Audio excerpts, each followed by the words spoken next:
Hello, all you scientists out there. Welcome to the Science Behind That podcast. I am your host, Atticus Hamilton, and in the Science Behind That podcast, we take a deep dive into the science of everyday life. Things from what is maple syrup and how is it made, to why does my phone wirelessly charge? Things from what are vaccines and how do they work, to how does group psychology work? And why do I behave the way I do when I'm with a group of friends? So welcome on in, everybody. Grab yourself a cup of coffee, add some maple syrup to it, sit back, relax, and join us for our Monday and Friday episodes of The Science Behind That.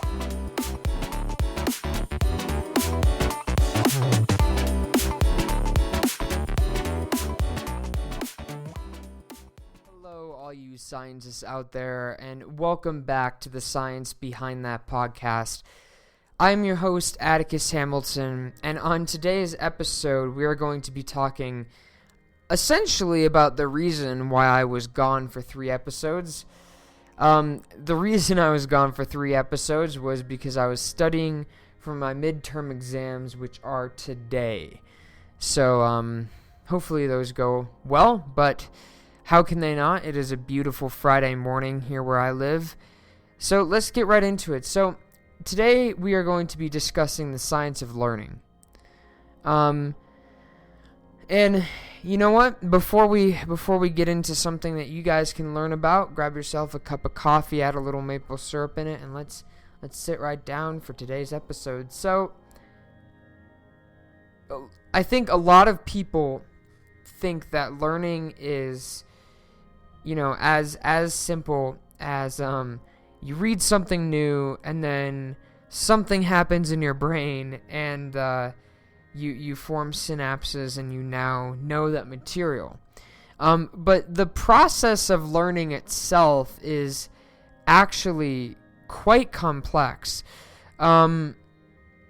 It's actually quite complex and surprisingly complex, I think. When I first learned about this years ago in my psychology classes, I was really intrigued by it because, I never thought of it, of learning information as something that was really that complex. So let's start. So when you learn new material, whether it be when you read a new book or when you study your histology flashcards for an exam that you have, may or may not be from personal experience, what you're doing is first that memory, right? That memory goes into what is called short-term memory.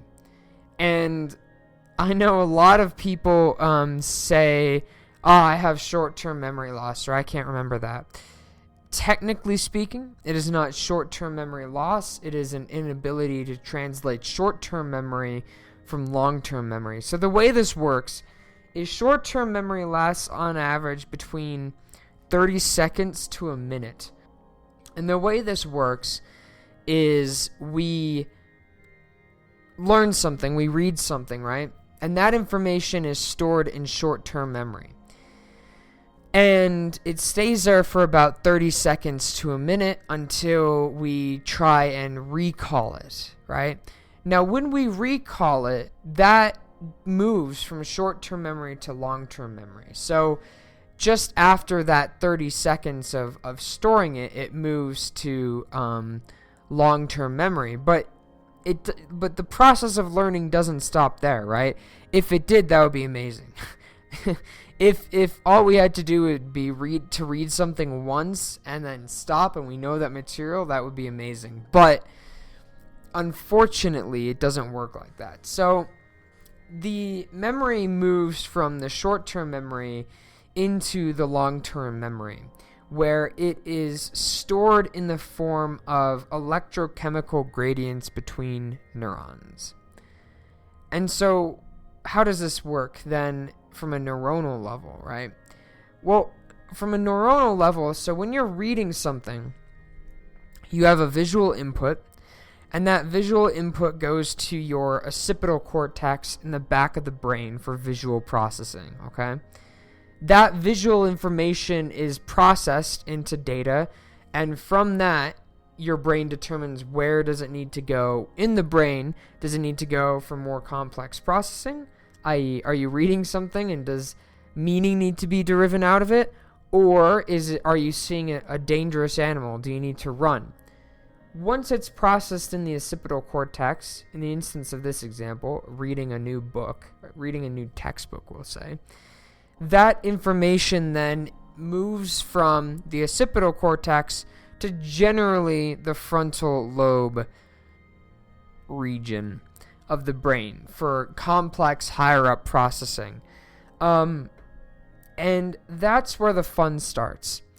Now, what's happening here is when you're learning new information, one neuron is basically talking to another neuron through first electrons. So we have the neuronal cell body, which is just like the head of the neuron, and then this tail called an axon, right? And when you're learning new information, that neuron, the head of the neuron, receives a signal. And a charge travels down the axon of the neuron from the head to the dendrites. Now, what is the point of this, and what is this charge? This charge is simply a difference in calcium and potassium levels within the axon and outside the axon. To think of this another way, if any of you guys have ever seen those clocks that you don't need to like put batteries in, you just fill them up with water and they charge, or they showed the time because of electricity from the water, because the water is corroding one panel but not corroding the other. Very, very similar thing.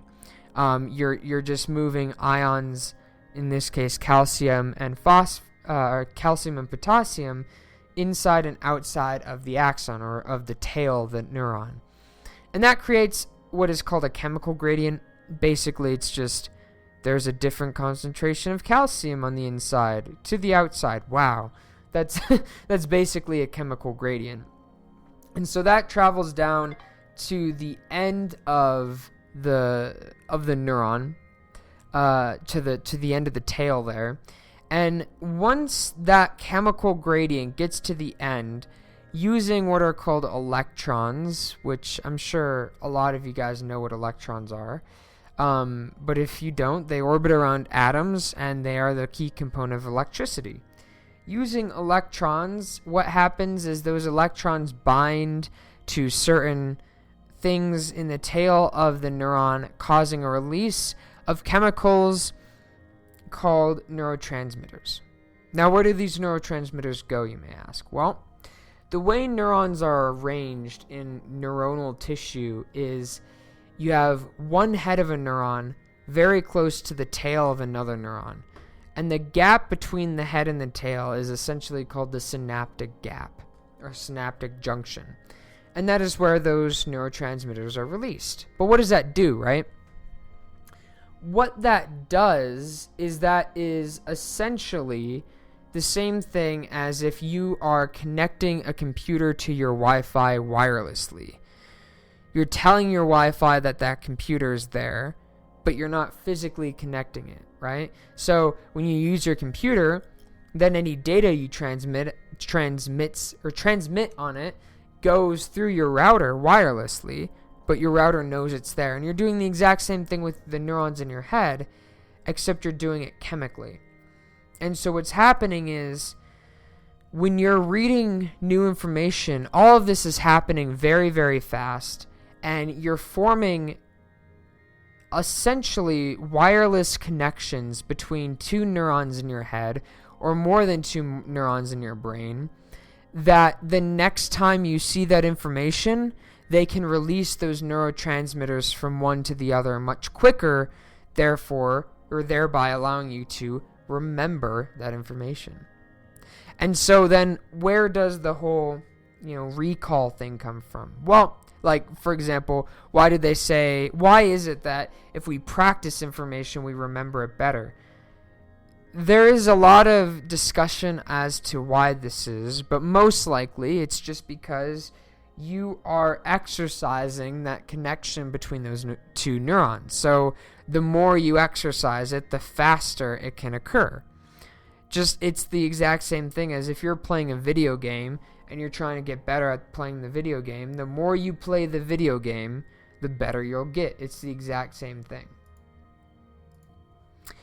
And so that's basically it, ladies and gentlemen. That is basically how memory works. And so I don't feel right. It doesn't feel right of me to leave this episode without talking about some of the ways that we can better, or that we can learn things more efficiently, and that we can do to increase our ability to learn new material in a shorter amount of time. And these are actual things. It's not like the ads you see on YouTube or on Google, increase your memory by 700% with this simple life hack. And it's not that at all. But there are two big techniques that I really like to talk about in from the psychology perspective. One is called the point focus method of memory, and then the other one is called the method of loci. So the point focus method of memory is essentially where you take some fact that you want to learn and you associate it with a number. And so anytime you think of that number, you think of that fact that you want to learn. So let's say, for example, a fact that we want to learn is that reticular fibers in tissue stain black. Okay? Just a random example. So we say that 6 equals reticular tissue stain black.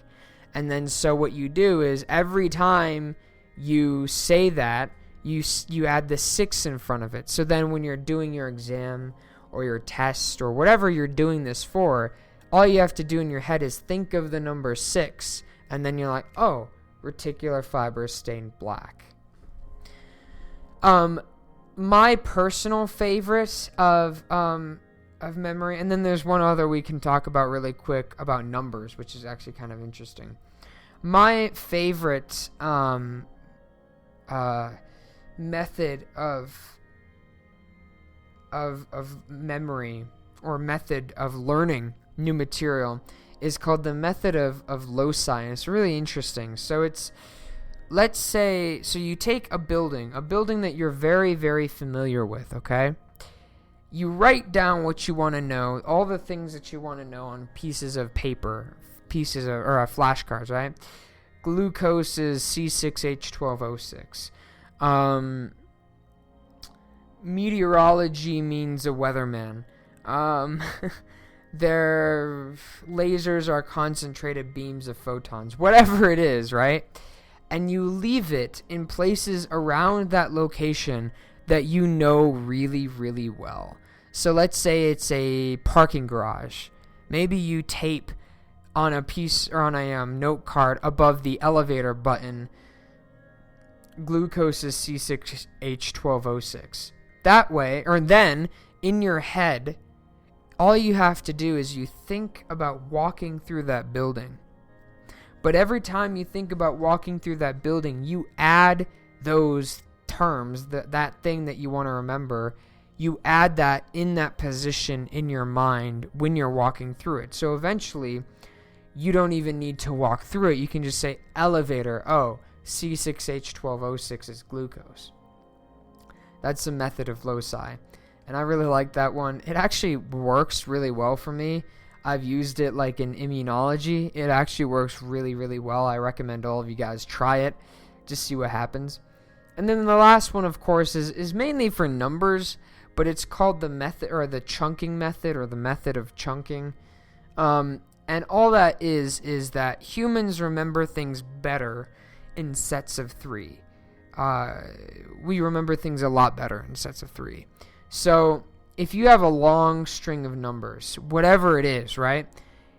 It's a lot easier to remember that string of numbers if you split it up into chunks of 3 and 4 than it is if you try and remember it all at once.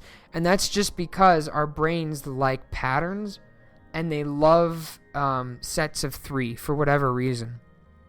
Fun fact here, to prove that we love sets of 3, a lot of people really like songs by Post Malone. Ladies and gentlemen, you want to know the reason why? Because Post Malone writes all of his songs in triplets. And our brains really, really like sets of 3. And triplets are just sets of 3.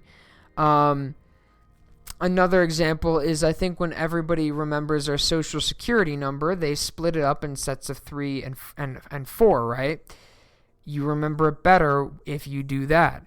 And so that can be applied to a lot of things, not just numbers. Human anatomy is oftentimes taught through that method. It's called regional anatomy, or the method of regional anatomy study, which is basically a fancy word for we're chunking up human anatomy into little regions, little sets of 3.